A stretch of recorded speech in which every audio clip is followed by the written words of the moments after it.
Continue with the throw.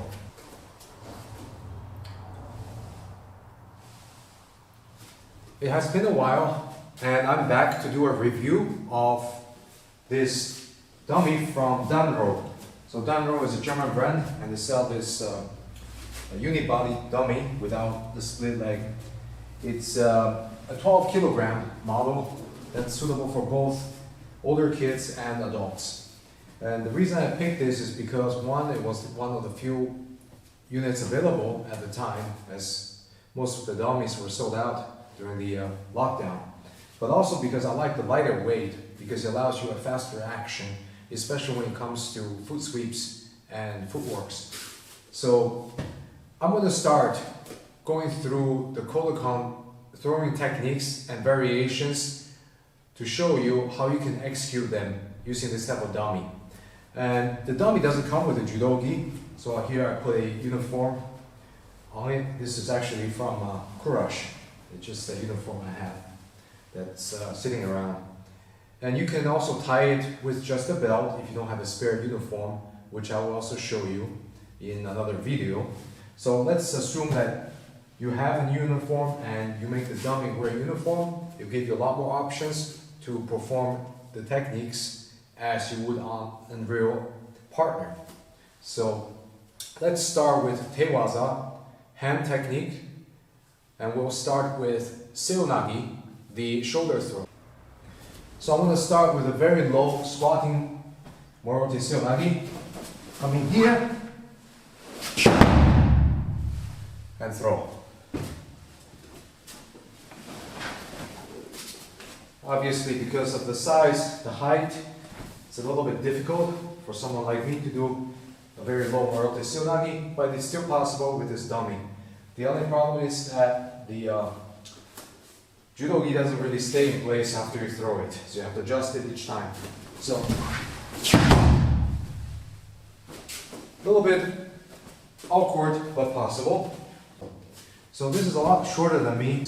I'm going to do the drop seio nage. And because it doesn't have the split leg, I can still drop, but with a little bit of variation. So for example, if I'm here, I'm going to have to really adjust my angle and then pick it up and rotate. Next, ippon seio nage. I think most people who train seio nage will be training ippon seio nage because it's a lot easier to do. You can take a grip on the arm, take the sleeve, take the lapel, and it's just a lot easier even if it's a shorter model. So from here, I can come in and easily throw it from another angle. It's a little bit harder on the lapel because obviously this is not a real person, so it doesn't have the arm up, but you can still simulate it by putting the arm on your arm here and then continue with the throw. So the weight distribution of the dummy is not like a real person, and it's going to feel very different when you're throwing it.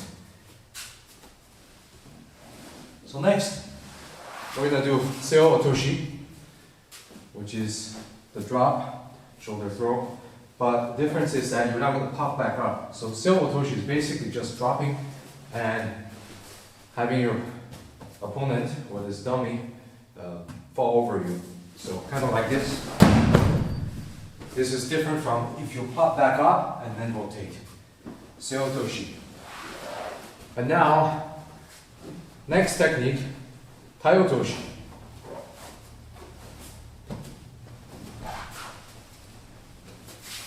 This is a little bit easier in my opinion to do, especially if you drill, because you can keep holding on to it and come back up after even the dummy falls each time, as long as the judo gi is intact. So tachi-waza, it's easier, pick it back up, pick it back up. In fact, this is one of my preferred techniques to drill with, even though tachi-waza is not my personal favorite technique. And now let's go to kata guruma. Now kata guruma, the traditional one, is a little bit difficult because you can't really grab between the legs since there are no legs, it's just the unibody. However, what you can do is just to pretend that you're holding onto a very thick leg, let's say dropping down and picking it back up. It's a little bit awkward. So I like to use this for the more modern variation without grabbing the legs with the cross grip. So from here, I come in, post it on my shoulders, continue to pull it down, and then rotate.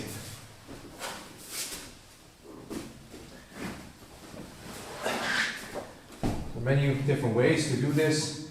From the same side, you can also go with the otoshi type variation.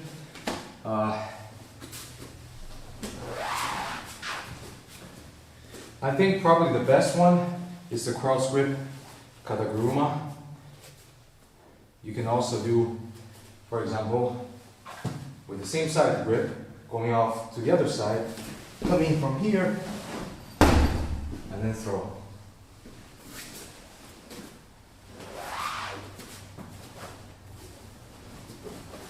So it's all up to what you're comfortable with. So for example, for me, I will find more comfortable the cross grip kata guruma from here, using my shoulder, because I come in, it feels like a very natural movement, especially given the physical attributes of this dummy.